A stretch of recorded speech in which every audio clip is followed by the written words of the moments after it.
And coming to Vegas to the Flamingo throughout the month of August into early September. Yes. A nice residency for Richard Marx, who is in studio this morning. How are you this morning? Awesome, guys. How are you?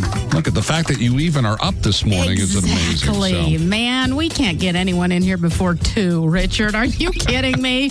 Well, I told you in the elevator, I'm still drunk from last night. And that is fine. If that's what it takes, we'll get you drunk the night before. This anytime isn't early. We this is really, really late. He still hasn't gone home yet. You know, he's a guy of the 80s. Yes. He's from Chicago. You know what I mean? The guy just keeps going. Like the Energizing Go Bunny. ahead and ask him. Go ahead and Cubs ask fan, him. right? Not anymore. No, I mean, not in years. Okay. I'm that guy that about 7 years ago, Yeah. I was a huge Cubs fan, like lifelong Right. Chicago fan. Okay. Bulls, Bears. About 7 years ago, I woke up one day and I went, I don't care anymore. Yay. And I stopped watching sports. I don't care. I don't know who's done what. I don't care. You just I care as much about professional sports teams as they care about their fans. Right. Okay. Which is not at all. Right, exactly. Because a lot of people will tell me, hey, what's with your White Sox or Bears or whatever? Yeah, I go, care. I have nothing to do with the team. I don't own them. Yes. And it's amazing how my life sort of improved when the time that I used to spend watching, sports. Right. It's like, oh wow, I learned a language. I read a book. I cured a disease. I talked to people. Yeah, I connected with people. All right. So you're going to be at the Flamingo in August, and this is awesome. Is this your, I know it's not your first time to Vegas, but will be a first residency type thing. Definitely. Going on. And we watched you on Channel 8 when Kirsten asked you, what can people expect? And your answer was great. Oh, this morning? Yes. Yeah. All the songs that weren't good enough to be on the album. That's the only songs that I'm doing. that weren't good enough for any of the albums. You know how many of those concerts we've hosted, Richard, with those people that said, you know what, I'm going to go to the B-side. I'm going to go to the D-sides this concert. Yeah. And you're sitting there just going, hey, here's a song that was a bonus track in Asia in 1990. So you're going to play all the hits, but I wanted to know, so you play guitar, is it just you? Is it you and a couple of guys? What? No, it's just, here's what it is. It's been 6 or 7 years now. I started doing a solo acoustic show around the world in between band shows. I still do band shows, but the touring started to shift into I started doing these shows where it's just me and the audience, and I play guitar and piano.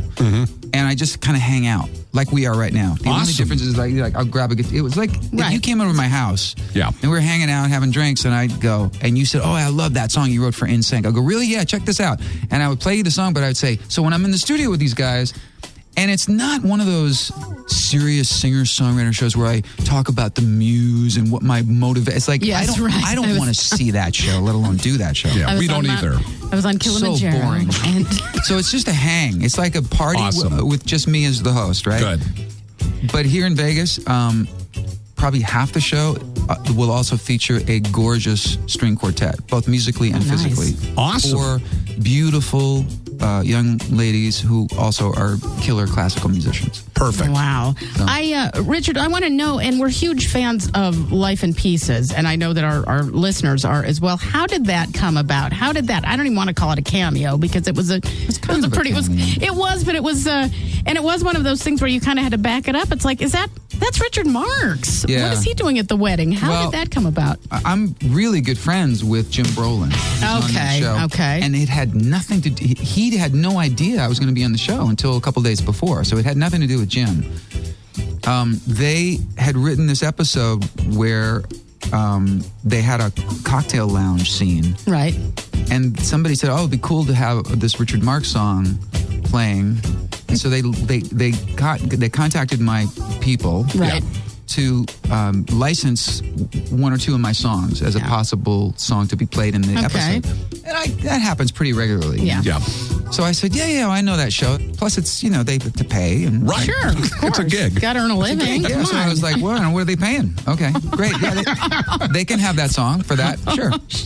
So they come back, and I guess somebody said, wouldn't it be great if the cocktail lounge pianist was actually him? Yeah. And so at first I went, I don't I'm not an actor, and I don't really want to necessarily play a cocktail lounge pianist, you know? But then they came back to me and they said, well, what we've written is this character who's an airport restaurant cocktail lounge pianist who only knows Richard Marx songs. And I went, I'm in. I love it. I am that guy. That's me. God. So then, and then they wrote the character. What was his name? I remember the some of the dialogue, but I don't remember the name. It was such a funny name.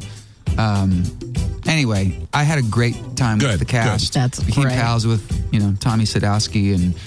Do you know James Brolin's wife by chance? Very well. Oh, don't. Oh. She's a lovely stay-at-home mom. Yeah, isn't she? She can, you know what? She's killer karaoke too. Yeah, surprisingly she can sing. That's how I know Jim is through Barbara, because I've worked with Barbara several times, and we've been friends for a long time. Yeah, we had dinner a couple nights ago. By the way, talking about if people you're you work with. name drop Barbara. Please name drop. Here's another one, Ringo Starr. Yeah. You're still working with Ringo Starr. Yeah, another icon who also happens to just be a great hang. Right. You didn't just fall into this, though. I mean, you're this talented guy that you worked pretty hard for this. This isn't, we're acting like this is so. No, but there's also yes, I have worked really hard, and but there are a lot of people who are really talented and work really hard that don't get some of the experiences that I've been lucky enough to have. So, Mike and I say that every day, don't we, Mike? You're so blessed. But Ringo is. Have you guys ever met him? No, I have not met him. We've both seen him. That's what people say, and people like you that have played with him that are big in their own right. I said, "How was it?" He goes, "Everybody says the same thing. Yeah. He's a Beatle, man." Yeah. I mean, at the end of the day, he's done it all. I mean, I've been friends with him now long enough, and we've hung out together that sometimes it's like with Barbara. Sometimes I actually forget. Right. Like we had dinner with my wife, and I had dinner with Barbara a couple weeks ago, and we're talking about politics and this and that, and then she said something about when I did Star is Born, and I was like, and I actually looked at her, I said, "Oh right, you're Barbara Streisand." Oh, you forget who they are, exactly. and then it knocks you on the head. Yeah. Looking forward to it. Richard Marx, Flamingo in August. Tickets on sale today. Yes. Throughout the month of August. Carly, you and I are going to the show a couple of times. Cool. Yes, definitely. Good to see you. Thanks for coming in early. Thanks, guys. This is the KKLZ Morning Show. Mike O'Brien, Carla Ray. Good morning, everyone. KKLZ.